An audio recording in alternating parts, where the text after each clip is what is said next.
नमस्ते स्टूडेंट्स, आज की क्लास में हम देखेंगे टेस्टिंग ऑफ सीमेंट। तो टेस्टिंग ऑफ सीमेंट के अंदर जो सबसे पहला टेस्ट हम देखना चाहते हैं, देखिए टेस्टिंग ऑफ सीमेंट क्यों की जाती है। क्योंकि मार्केट से आप जैसे कोई भी बड़ा कंस्ट्रक्शन प्रोजेक्ट आपके अंडर है और सीमेंट की क्वालिटी जानना हमारे लिए बहुत ज़रूरी है कि जो सीमेंट हमको सप्लाई हो रही है वो जो हमको जो भी क्राइटेरिया उसमें फुलफ़िल हो रही है कि नहीं हो रही है। तो उसके लिए टेस्टिंग एक मेन तरीका है। तो जब आप बल्क में सीमेंट मंगाते हैं तो आपको उसको टेस्ट करना पड़ता है। तो सबसे पहला टेस्ट जो आप देख रहे हैं बोर्ड पे वो है फाइनेस टेस्ट। देखिए, सीमेंट जितना ज़्यादा फाइन होगा उसका सरफेस एरिया उतना ही ज़्यादा होगा। सरफेस एरिया जितना ज़्यादा होगा उसकी बॉन्डिंग कैपेसिटी उतनी ही ज़्यादा होगी।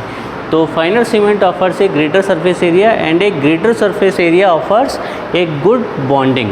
ओके, जो इसके दो तरीके से आप फाइनेस टेस्ट कर सकते हैं। पहला जो तरीका है बाय सीविंग, जो कि रेयरली यूज़ किया जाता है, इसको यूज़ आजकल नहीं किया जाता है। यदि सीविंग से आप करना चाहें तो आपको 90 माइक्रोन की IS सीव नंबर 9 लेनी पड़ेगी।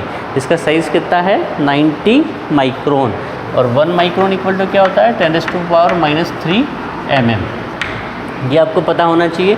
दूसरा जो मेथड है वो है by Blaine's air permeability apparatus.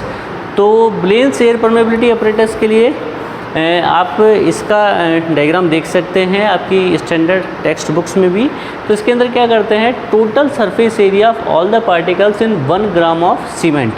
1 gram cement में जो भी total particles, number of particles है, उनका टोटल कितना सरफेस एरिया हो जाएगा वो कैलकुलेट किया जाता है। तो ब्लेन एयर परमेबिलिटी अपरेटस से आपका फाइनेस ऑफ सीमेंट निकाला जाता है।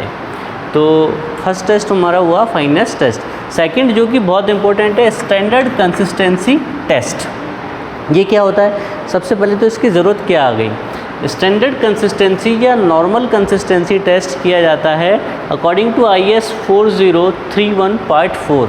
और जो स्टैंडर्ड कंसिस्टेंसी की वैल्यू को हम P से शो करते हैं, तो ये जो वैल्यू होती है स्टैंडर्ड कंसिस्टेंसी या नॉर्मल कंसिस्टेंसी की, ये आपके फर्दर सीमेंट के जो आगे वाले टेस्ट होते हैं, जैसे कि आपका initial setting time, final setting time जो टेस्ट होता है उसके अंदर इस वैल्यू की P मतलब नॉर्मल कंसिस्टेंसी या स्टैंडर्ड कंसिस्टेंसी वैल्यू की ज़रूरत होती है, क्योंकि उसी के बेसिस पे वो आगे टेस्ट होते हैं।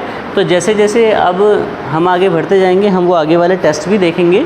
तो आज हम देखते हैं थोड़ा डिटेल में स्टैंडर्ड कंसिस्टेंसी टेस्ट। ये होता है विकेट्स अपरेटस में। तो देखिए इस टाइप का आपका विकेट्स अपरेटस होता है। इसमें एक ये तो मैकेनिज़्म है, ठीक है, ये वाला तो, और ये आपका विकेट्स मोल्ड है। विकेट्स मोल्ड की जो आपकी हाइट होती है वो होती है 40 mm या 4 सेंटीमीटर।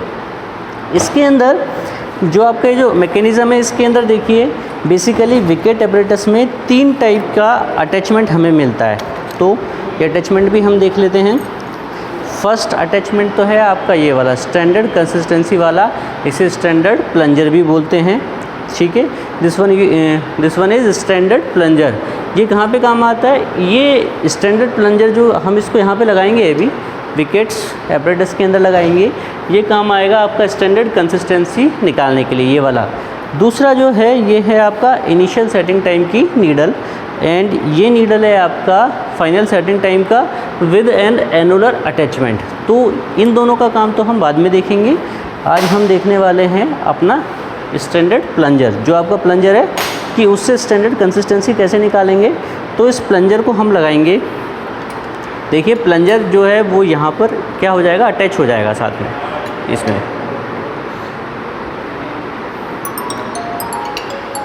तो इस तरह से अटैच हो जाएगा।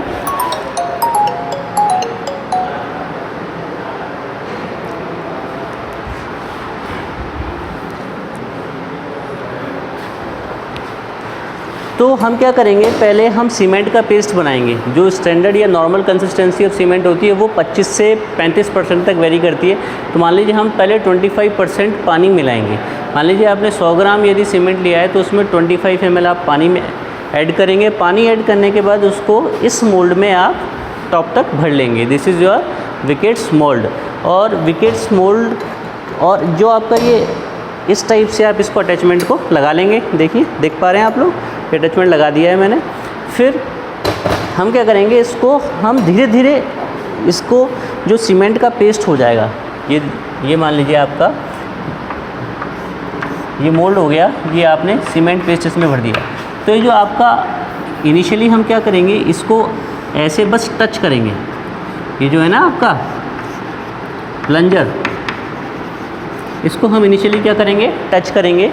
टच करने के बाद इसको छोड़ेंगे, छोड़े के फिर हम देखेंगे ये धीरे धीरे क्या करेगा, सीमेंट के अंदर क्या करेगा, अंदर जाएगा। क्यों?